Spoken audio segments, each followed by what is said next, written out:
Howdy, yo, it's Toxie Boyo, and we got Dragon Ball Super Chapter 63, Merus' Revolve just dropped.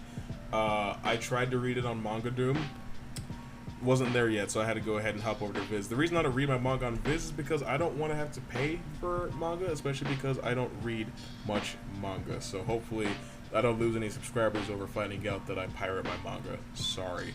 Anyway, I'm still nervous to talk about this manga ever since I got a copyright strike from Shueisha talking about Chapter 61, which, to be fair, was a pretty dope chapter, but we're gonna have to make do until we figure out a way to properly talk about what happens in this manga that I want to talk about without getting in trouble.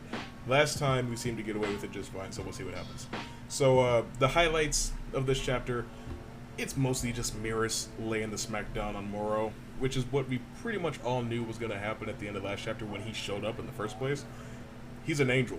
Like, he may not be an angel on the same tier as, like, Vados or Champa. Champa, that's a god of destruction.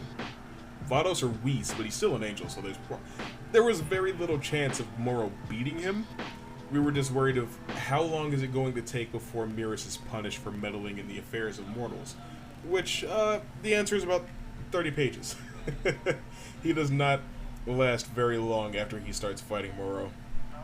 But what's interesting is that Whis and Beerus brought him here to join the fight. And it's funny because I mentioned Whis earlier because he's the one that bailed out Dende earlier last chapter, and everyone's like, that's... Well, I don't want to call anybody out, but a particular creator in the Dragon Ball community was like, that's not Whis because, look, his thing doesn't have markings on it. That's obviously Merus. Why would Whis even be here? Whis is here. I said Whis probably brought Beerus here just in case Beerus needed to Hakai Moro if things got way out of hand. Now, the most interesting thing about this chapter is that Merus is like, I don't have a lot of time, so I'm going to do something definitive to make sure that the good guys can still win this. So what he does is he seals Moro's ability to copy other people's abilities, which is something that he got from fusing with 7-3. So the fight is going to be on a much more even playing ground next time, which I was curious 2 months ago as to, like, well, now that he can just take anybody's power, what are they supposed to do to beat him? Like, no matter what it is, he can just copy their powers. But not anymore, because Toyotama and Toyotaro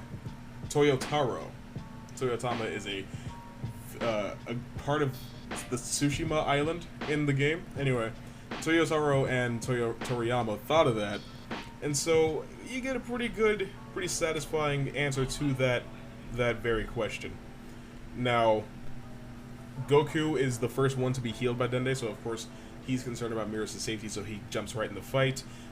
But Merus is like, hey man, it's too late for me, so I'm going to just go ahead and tell you now that if you master Ultra Instinct right now, like the silver-haired, complete MUI form that everybody loves so much, then he's pretty much going to be unbeatable. Moro won't be able to beat him, and neither will likely anybody else in the future.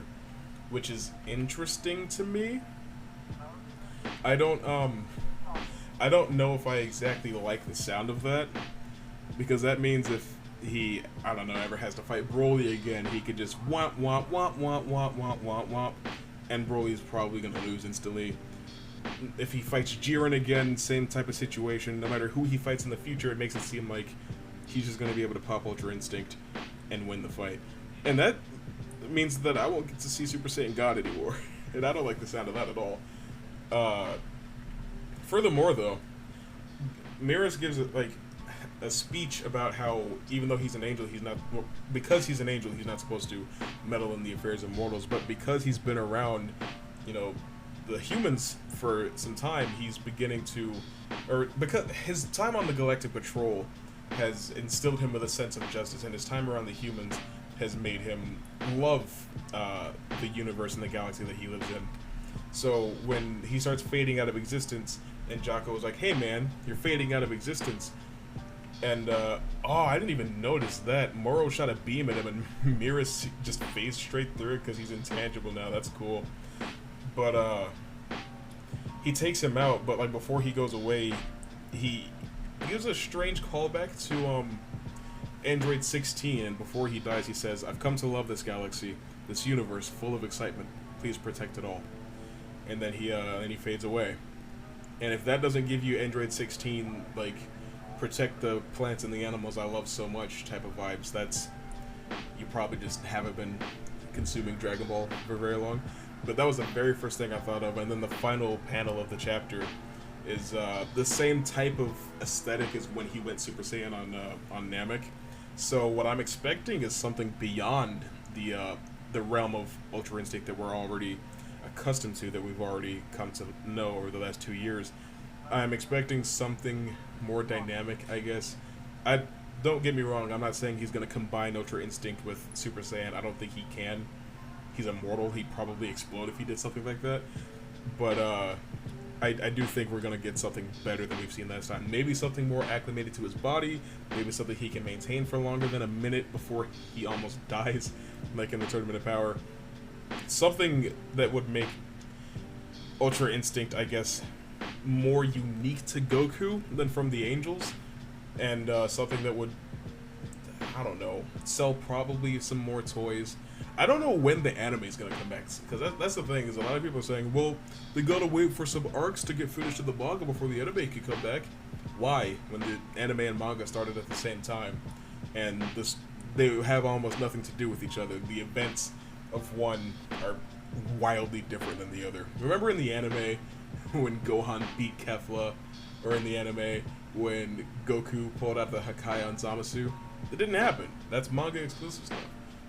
All they need is an outline of the story from Toriyama, and they can get to work. I don't really know what's going on regarding the show, at least on the Japanese side of things. I'm sure Funimation would like to know. but until the show comes back, they can't really market this form very well. However, it definitely seems like this arc is coming to a close sooner rather than later. Whatever happens next month, Goku's going to transform, probably going to be Ultra Instinct something, and he's going to probably beat Moro in that chapter. There's a chance they're going to drag it out until like October, maybe November at the latest, and then start a new arc in December. Maybe the chapter for December will just be some like throwaway type stuff. It's just everybody hanging out, reminiscing on Merus, or figuring out like what to do for Grand Priest, because the Grand Priest just lost a child, so he's probably not going to be happy. Beerus does mention earlier in the chapter that the Grand Priest is going to be pissed at Beerus if anything happens to his son. So since he just died, I'm sure there's going to be some sort of repercussions for that. Maybe Grand Priest will be upset with Goku because it's the time that Merus and Goku spent together that made Merus make this type of decision, and that's what got him erased, and maybe Zeno will have to stand up for him or something like that and threaten to erase Grand Priest if he doesn't back down. Something like that. That would be interesting. I just don't want that to be a plot thread that starts and then gets dropped. That happens a lot in anime. Like, a lot. Like, in My Hero, how in, like, I think it was the second season that they brought up the possibility that there was a traitor in their midst. And then you just stopped hearing about it. It gets brought back up in the manga, I think, or at least I've been told that it does, but I haven't read that far, and I've read like 100 chapters of manga after the anime has finished as of season 4. I don't like the My Hero manga. I find it very boring. Meanwhile, I'm sitting here reading Dragon Ball Super, so maybe I am a pleb. Maybe my opinion on anime shouldn't be taken seriously. But overall, A, I feel vindicated that I was right about Whis showing up. B, I'm sad because I really liked Merus, and I'm going to miss him. And C, I hope they stick the landing. I have not liked this arc very much up to this point. It just felt kind of run-of-the-mill Dragon Ball stuff. But hopefully they do something phenomenal to wrap it up, and they don't shit the bed like they did with the Zamasu arc. Or the Tournament of Power arc. So we'll see what happens. But with all that being said, this has been Toxie Boyo, charging up a spirit bomb and signing out.